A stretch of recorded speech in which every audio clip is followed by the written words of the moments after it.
In this video, we are diving into the top layers of OSI model, also known as the user support layers. These layers are session, presentation, and application layers, where user and software meet the network. They manage everything from how you connect to how your data looks and how long your sessions stay alive. So let's jump to it. These are the agenda items for today's discussion. But before going into deep discussion, don't forget to like this video, subscribe to the channel by pressing the bell icon. As previously mentioned, that OSI layers can be divided into three different categories, such as user support layers, network support layers, and transport layer, which is intermediate layer. The user support layers of OSI model include session, presentation, and application layer. The first layer in this category is called session layer. So let's understand what is session layer. The session layer of OSI model is responsible for controlling the conversation between two systems. It ensures that the dialogue is well managed, synchronized, and properly terminated.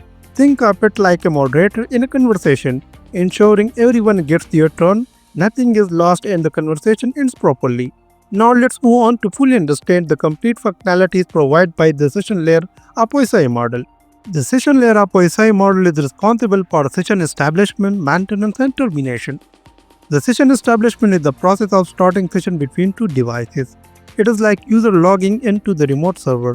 Session maintenance is about keeping the session alive, and the session termination is the ending of the session, such as logging out of the web application.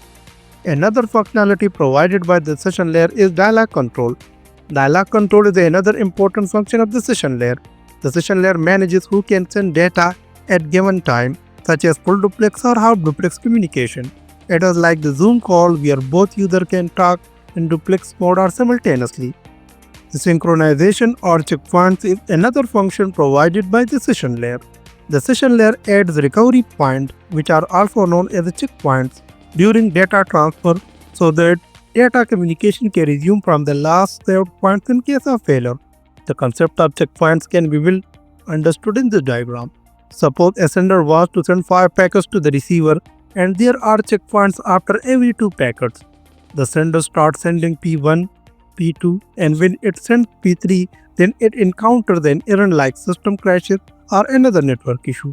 So rather than starting from the beginning, it resumes its data transmission from the last checkpoint, which is P3, and keeps on sending the next packets. In real life example, if a file download is interrupted at 60%, the synchronization allows it to resume from the point rather than starting over. The last function of session layer is token management. It prevents collision or simultaneous access to the shared resources by passing a token or permission to one device at a time.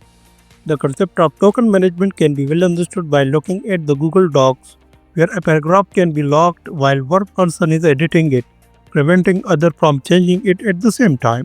After understanding the session layer, let's switch on to discuss the presentation layer of OSI model. The presentation layer is the sixth layer of OSI model.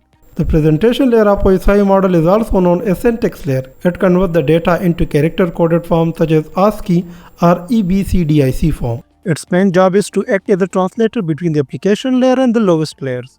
Why? Because different systems use different data formats. So this layer ensures that data sent from one system can be understood and used by another system. Think of the presentation layer like a language interpreter. Imagine two people speaking different languages. The interpreter translates the conversation so both can understand. That is exactly what this layer does. It makes sure both computers are speaking the same digital language. Now I am moving on to discuss the function of presentation layer. Data translation is the first function provided by the presentation layer. It translates data between the format used by the application and the format needed for the transmission. When you send a JPG image through email and it opens as a viewable picture on any device, that is the presentation layer in action. Data encryption and decryption is another function provided by the presentation layer. This layer secures data by encrypting it before transmission and decrypting it upon the reception. The encryption is done at the sender side while decryption is done at the receiving side. The original message is encrypted using encryption algorithms like AES RSA or any other, and data is then sent over the network. The hackers may unable to see the original message like what is passing, and at the receiving side, the data is decrypted back to the original form. The idea of using encryption and decryption is commonly used in banking. The banking websites use this technique to keep their password then transaction safe. The presentation layer of OSI model is also responsible for providing data compression and decompression. Presentation layer does compression and decompression for saving bandwidth. It compresses data before sending and decompresses it when it is received. The data at the sender side is compressed using compressing algorithms such as zip or gzip, while it is then passed on to the network to the receiver. The receiver receives the original data in decompressed form. The process of compression and decompression saves bandwidth and time. It is similar to sending a zip file or streaming video, so the data can be compressed to load faster. The last function provided by the presentation layer is character-independent conversion. Character-independent conversion refers to the ability of the presentation layer to handle and convert text between two different character sets or encoding schemes without depending on specific language or platform. When two systems communicate and use different encoding, presentation layer converts the character set from sender's format to the receiver's format, ensuring that the text appears correctly at the destination. The application layer is the seventh layer of OSI model. It is the interface between the user and the network. That means it provides network services directly to the user application such as web browsers, social media apps, email clients, file transfer tools, and more. Now let's move ahead to understand this layer by highlighting its major function. The first function provided by the application layer is resource sharing. This layer allows multiple users or applications to access the same resource, just like printing a document using a shared network printer. It can be well understood in this diagram.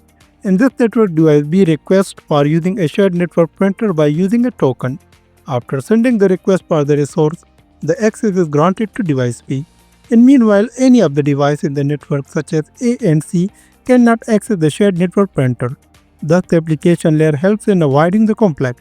The second function of application layer is remote file access. This layer is responsible for allowing the user to access the data or services from another location. This is just like accessing your office PC from home using TeamViewer or another app. Network management is another function of application layer. The network management function of application layer refers to its role in monitoring, controlling, and maintaining network operation using specialized protocols and software tools. It allows the administrator and system to gather data about the network health, performance, and activities. Application layer of OSI model ensures that network is running efficiently, identify issues, and perform diagnostics or automated responses. Directory services is another important function provided by the application layer.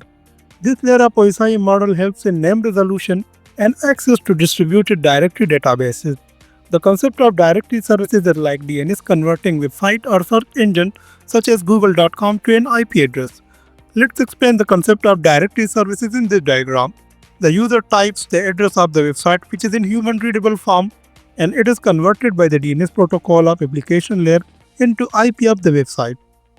The user is then connected to the remote web server through this IP.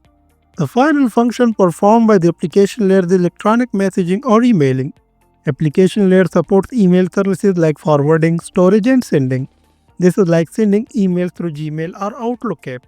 That's wrap it up our discussion regarding the OSI model. I have uploaded 4 videos on OSI model, so if you have any problem in understanding, then drop your question in the comment section. Or if you have fully understood, then don't forget to like and subscribe the channel for more network related videos. Thanks for watching and have a good day.